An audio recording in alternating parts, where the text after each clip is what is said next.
नमस्कार दोस्तों, इस वीडियो में हम आपको बिहार बोर्ड मैट्रिक एग्ज़ाम 2022 के लिए मैथ का कुछ इंपॉर्टेंट क्वेश्चंस है जिसको हम इस वीडियो में बताने वाले हैं जो इस बार आने की संभावना है। तो आप सभी छात्र क्या करिए, वीडियो को शुरू से लेकर अंत तक देखिए और एक एक क्वेश्चंस को समझिए। मैं आपको एक एक क्वेश्चंस को हल करके बताऊँगा ताकि एग्जाम में क्वेश्चन पूछे तो आप आसानी से फटाक से आंसर टिक लगा दे, आपका ज़्यादा टाइम भी वेस्ट नहीं होगा। ठीक है, तो पहला नंबर आपका क्वेश्चन है छात्रों, 92/115 का सरलतम रूप है। ये हर कोई इसका आंसर बता सकता है। ठीक है, अगर आप सबसे छोटे सरलतम में इसे कटा कर लाएंगे तो आंसर जो मिलेगा वो 4/5 मिलेगा। जैसे 92 बटे कितना है, 92/115 है ना, तो 92 को कितना बार 23 से कटाइएगा तो 4 बार में कटेगा और 115 को कटाइएगा 23 से तो 5 बार में कटेगा, यानी कि 4/5 आपका आंसर बी वाला मिल जाएगा। ठीक है, जब सरलतम रूप पूछे तो आप सबसे छोटे अंक से कटा कर देखिएगा सबसे छोटा क्या मिल रहा है कटने के बाद, जो 4/5 इसका मिलेगा तो बी नंबर पर आंसर टिक लगाएंगे। और वही क्वेश्चन दो नंबर है, 2 नंबर क्वेश्चन है वही दोस्तों कि दो परमेय संख्याओं के बीच अधिकतम कितनी परमेय संख्या हो सकती है। देखिए, दो परमेय संख्याओं के बीच अधिकतम कितनी परमेय संख्या हो सकती है, बहुत ही इंपॉर्टेंट क्वेश्चन है। ठीक है, दो परमेय संख्याओं के बीच मतलब कि अधिकतम अनेक यानी कि अनंत परमेय संख्या हो सकती है, तो इसका तो आंसर डी नंबर होगा। यह क्वेश्चन कई बार पूछा भी गया है। अगर पूछे कि दो परमेय संख्याओं के बीच आप लोग कितना परमेय संख्या निकाल सकते हो, अनंत बताना, इनफाइनाइट। अगर ऑप्शन में अनंत न दिखे तो ऐसा अनंत का चिन्ह दिखाई देगा तो उस पर भी आप टिक लगा सकते हैं। ठीक है, याद रखिए। अब एक और क्वेश्चन पूछ दिया कि निम्नलिखित में किसका दशमलव प्रसार शांत है। तो शांत और शांत पहचाने का मैं आपको ट्रिक बताया था। हर जो है ना, जैसे अंश बटे हर होता है, अंश बटे हर होता है ना, तो जो हर का गुणनखंड है ना, हर का गुणनखंड तोड़िएगा और हर का गुणनखंड तोड़ने के बाद 2 का पावर m और 5 का पावर n के रूप में अगर मिल जाएगा ना तो पक्का वो शांत होगा, बाकी वो शांत नहीं होगा अगर नहीं मिलेगा तो।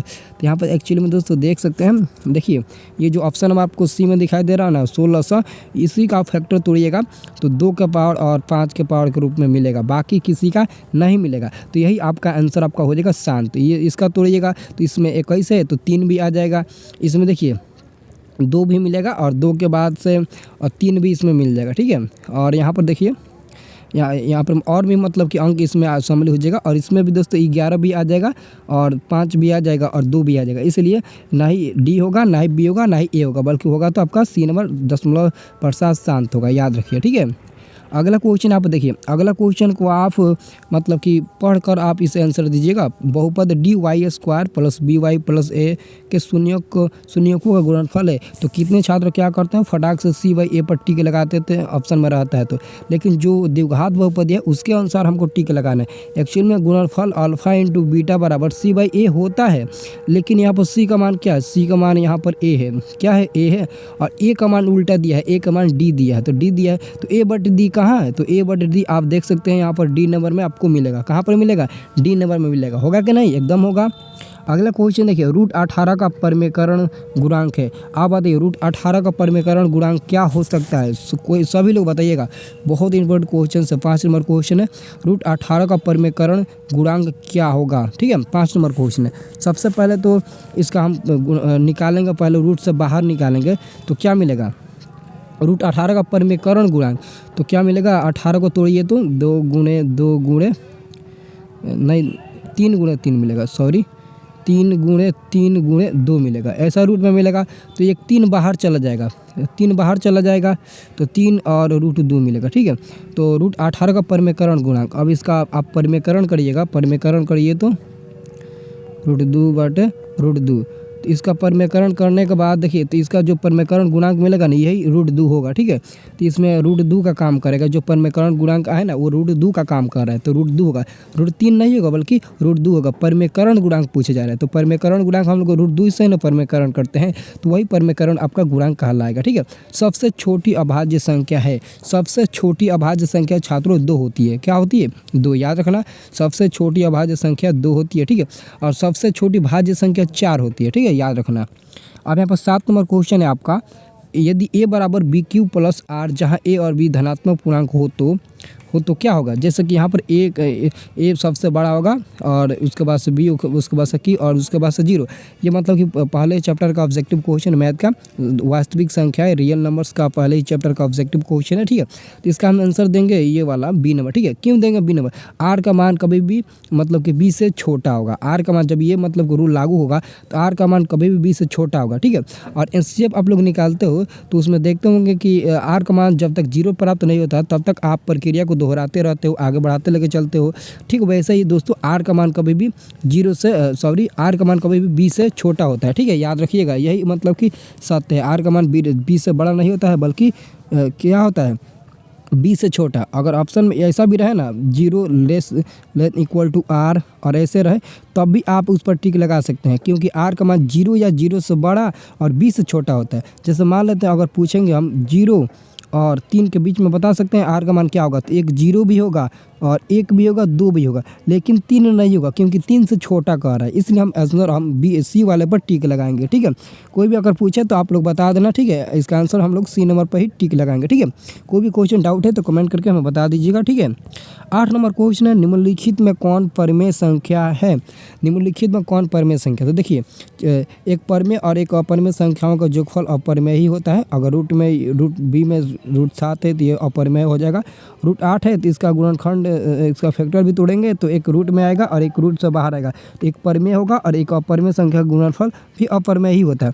लेकिन जो डी में दिया है तो रूट 5 ऊपर भी रूट 5 नीचे भी, तो कट जाएगा तो केवल बचेगा 6। तो 6 को हम क्या कहेंगे, एक परिमेय संख्या के अंतर्गत रखेंगे, तो यही हमारा आंसर डी होगा, ऐसा ही होगा डी नंबर वाला परिमेय संख्या, ठीक है।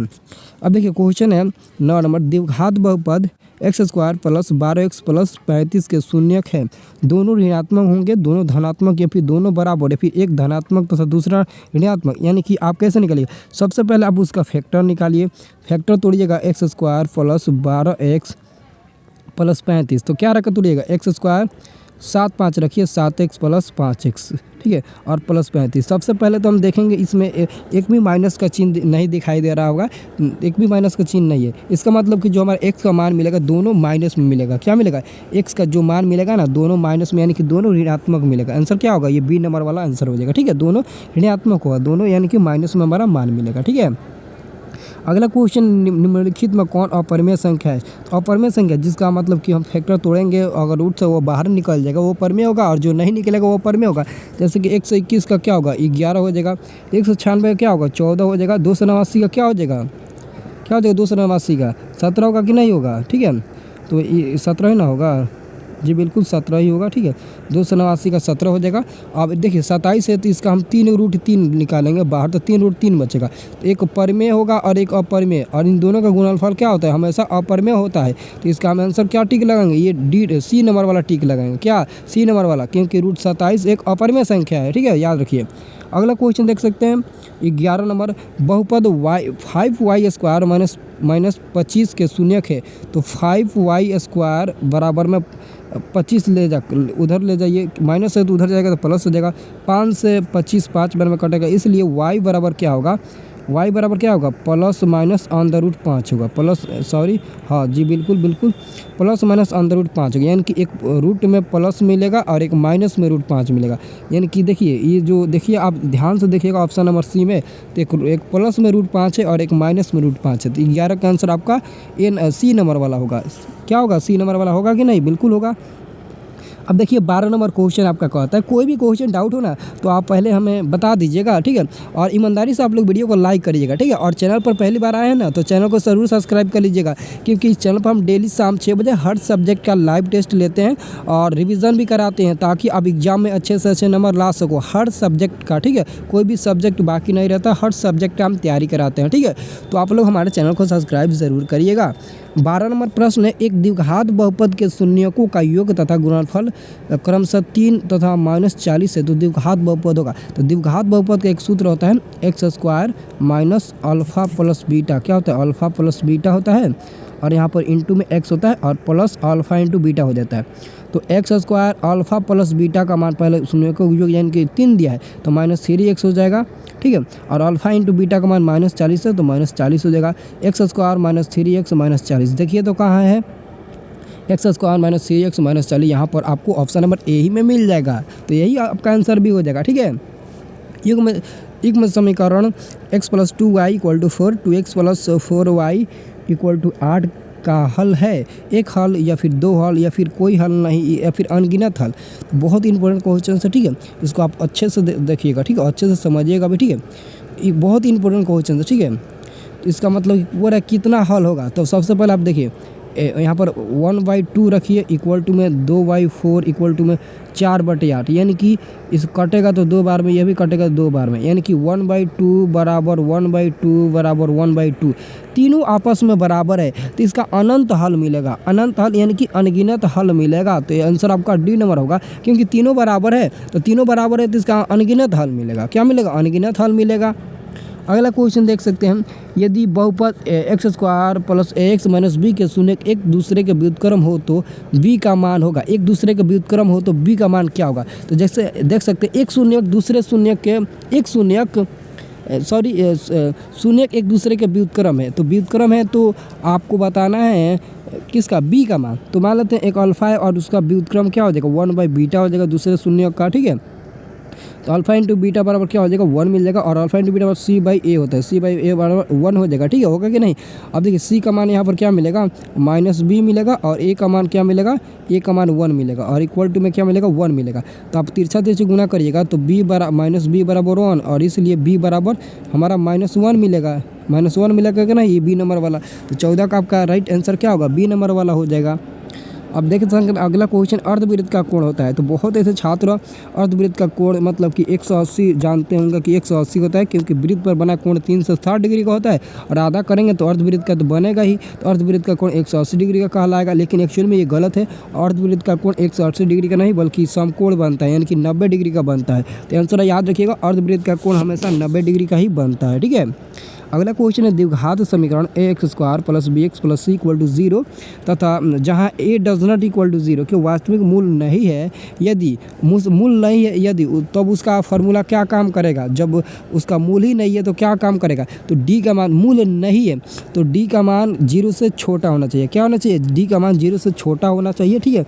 मूल वास्तविक मूल नहीं है उसके लिए तो d यानी कि ये d का काम करेगा और ये इसका मान 0 से छोटा, यानी कि d नंबर वाला आपका आंसर सही भी होगा, ठीक है। अब हम लोग अगला नंबर क्वेश्चन पर चलते हैं, ठीक है। अगर क्वेश्चन ना समझ में आया तो ज़रूर पूछेगा और वीडियो को लाइक करने में कंजूसी नहीं करिएगा कोई भी छात्र, ठीक है। और चैनल को भी सब्सक्राइब करिएगा, वीडियो को शेयर भी करिएगा। बहुत इंपॉर्टेंट क्वेश्चन है, इतना क्वेश्चन आपके लिए बहुत ज़्यादा इंपॉर्टेंट है। इतना से आप कितना क्वेश्चन को हल कर सकते हैं आपको पता नहीं है ना, तो एग्जाम में आपको पता चलेगा। 17 नंबर क्वेश्चन है, यदि अल्फा तथा बीटा द्विघात यदि अल्फा तथा बीटा समीकरण 2x² - x - 6 = 0 का मूल हो तो 1/α + 1/बीटा। तो सबसे पहले क्या करेंगे? इसका एलसीएम निकालेंगे ना, तो ऊपर बचेगा अल्फा प्लस बीटा और अल्फा प्लस बीटा का मान -b/a होता है और इसका मान होता है c/a। तो a से a कटेगा तो क्या बचेगा? -b/ क्या बचेगा? c बचेगा। तो यहाँ पर देख सकते हैं b का मान ऑलरेडी -1 है, यहाँ पर x का गुणांक तो -1 और पहले से यहाँ पर माइनस है तो माइनस +1 हो जाएगा और c का मान माइनस कितना? -6 है। तो 1/-6 आंसर आपका मिलेगा। तो देख सकते हैं 1/-6 आंसर आपको डी नंबर में मिल जाएगा। तो 17 का आंसर आपका डी नंबर हो भी जाएगा। क्या होगा? 17 का आंसर डी नंबर हो भी जाएगा। अब हम लोग देखेंगे 18 नंबर क्वेश्चन, समांतर श्रेणी -3, 4, 11, 18 का 21वां पद आपको ज्ञात करना है, यानी कि a + 20d का आपको मान निकालना है। तो a + 20d का मान कैसे निकालिएगा? तो सबसे पहले a बराबर -3 दिया है, d बराबर 4 में से आप 3 घटाइएगा तो 4 माइनस और माइनस +3 हो जाएगा, ठीक है। तो 7 मिलेगा, यानी कि a + 20d में आप क्या करिए? a और d का मान रखिए। a का मान है -3 + 20 × 7 क्या हो जाएगा? 7 दूना 14 -3 + 140। तो 140 में -3 घटाइएगा तो 137 ही मिलेगा, जो ऑप्शन नंबर यहाँ पर डी में आपको मिल जाएगा। तो आप लोग इसी पर टिक लगा दीजिएगा। 19 नंबर क्वेश्चन पहचानने का है कि कौन सा द्विघात समीकरण, देखिए द्विघात समीकरण त्रिघात नहीं बल्कि द्विघात समीकरण जिसका घात 2 हो और जो चर मान होगा वो रूट में बाटा में उसका पावर माइनस में नहीं होना चाहिए। तो एक्चुअल में आप लोग यहाँ पर ये नहीं होगा, कभी नहीं होगा, ना ही ये होगा और ना ही ये होगा तो आपका क्या होगा? ये वाला होगा, क्योंकि इसमें x³ है और यहाँ पर भी x - 1 का होल क्यू है। तो x³ एक मिलेगा बराबर बराबर में कट जाएगा। तो एक्चुअली में दोस्तों 19 का आपका काम जो करेगा ना वो a नंबर वाला ही काम करेगा, ये द्विघात समीकरण का, यही द्विघात समीकरण होगा।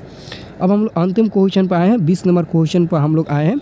समांतर श्रेणी 80, 76, 72, 67 का कौन सा पद 0 है, यानी कि an बराबर आपका 0 दे दिया है।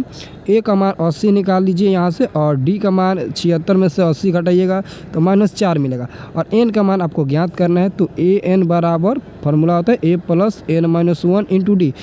इस पर रख कर आप निकालिए, कोई भी दिक्कत नहीं होगा, आप निकाल सकते हैं, ठीक है।